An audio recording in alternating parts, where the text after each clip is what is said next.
dal leen ak jàmm yéene kaay bi di Sud Quotidien naka jógee na ca football ba naka dal jafe-jafe yi nga xamante ni moom la askan wi dundee ci jamono ji ndax naka suukar bi yokku naka ba yegg ci loolu naka tax naka ba borom kër yu bari naka ak ñi nekk ci marché bi amuk jaaxle tiitaange dëgg la ñu def ci waxtu wi le ndax commerçant yi ci jamono ji naka ñoom la ñuy fësal rek mooy jaaxle nañu ndax la ñu gis suukar si yokku moom moo leen yéem jël ak importation jëm ci wàllu suukar soosé nag loolu lañ ci joxoñ baaraamutu ba ak homologation unilatérale boo xamante ni moo jëm ci njëg loolee naka bokk na ci li ko yokku état bu Sénégal naka gaay bëgg nañ rek mu gaaw addu ci mbir mi le balaa béy di gën a ci suukar soosé naka lay quotidien yéeni kaay xëy des ne naka prix bu yees naka dal di cee yokku la ko waral naka ministère du commerce dal dina koy xamle directeur du commerce intérieur la mu xam nee na décision boobu jël nañ ko ci weeru août bi ñu weesu ba léegi ñu koy doog a addu Le Soleil yéeni kaay moom dafa des ba tey ci victoire yi nga xamante ni gaynde am nañ ko foofee ca Cameroun un puissant booster pour le moral du pays la ko duppee docteur Nala Socé Fall naka psychologue bu sport naka nee na succès sportif boobee naka oxydé na bu baax a baax sentiment national bi Macky Sall naka bëgg na présentation du trophée ci fukki région ak ñeent yu Sénégal su ko defee naka ku nekk mën a saafantoo mi ngi wane sa mbégte ci coupe bi nga xamante réewum Sénégal dal na koy jël lii quotidien ak nataalu Bougane Gueye Dany ci local 22 gëm sa bopp marque territoire am naka quel avenir pour Bougane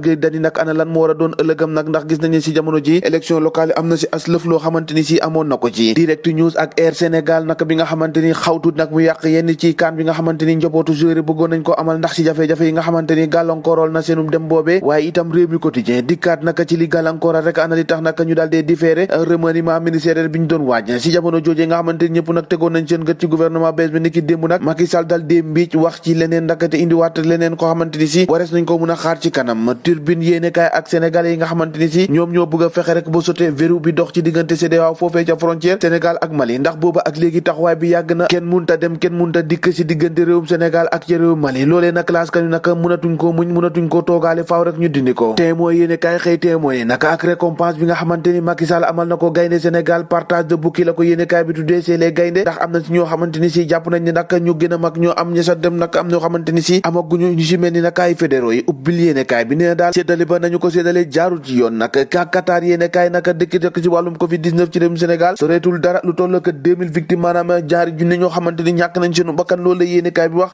Covid 19 bi kat mu ngi bëgg a jeexal askan wi 2000 victimes critique yéene kaay ne le défi de l'écharpe citoyen am na ñoo xamante ni si nag tàmbali nañoo takk seenu écharpe ngir rek ñu leen ñu doon seenu maire fa ñu dëkk Cheikh Issa Sall promet son vert à Mbour gannaaw ba ñu ko takkalee nakay écharpe boobee nakay wirnel ne moom moo doon maire pa Mbour naka daal dinay xam ne naka ana fan rek laay teg tànkam ba suqali Mbour l'info yéene kaay Benno Bokk Yaakaar naka moo ngay accusé haute sanction bi nga xamante ni si moom la ñu amal ba tax nag ñu laaj ci ay gox yu bare bare bés bi le jour naka dikkaat ak reportage bu yaatoo mode de vie infrastructure économique ak sportive banlieue ndax yénn ci jumtuwaay yu ñu fa amal naka tax na daal ba ñoom ñëpp nag ñu mën a amal seen liggéey koom-koom di fa ruuse waaye itam ñeel wàllum tàggat yaram def nañ fay jumtuwaay yoo xamante ni si askan yëpp daanu si mën a gis seen bopp l'observateur dikkaat ci jafe-jafe wala sax càcc gi nga xamante ne meeku nañ ko ci téléphone Kalidou Koulibaly gannaaw ba ñu ko localisé àllarba 1h du matin foofee ca Maris lendemain ba nag ñu gis ko ca Colobane bi ñu mujjee koo gis naka ca Patte d'Oie mystère autour du présumé voleur naka ci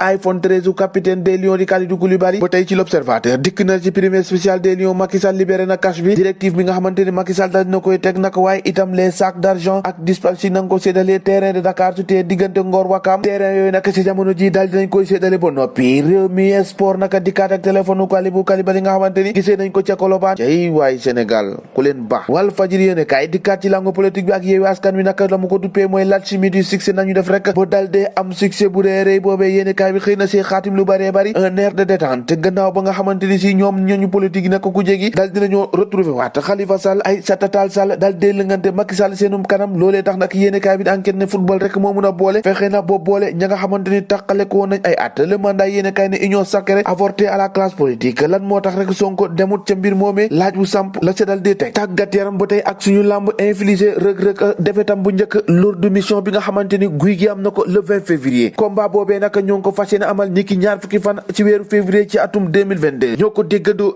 jàngeen jëf ba ëllëg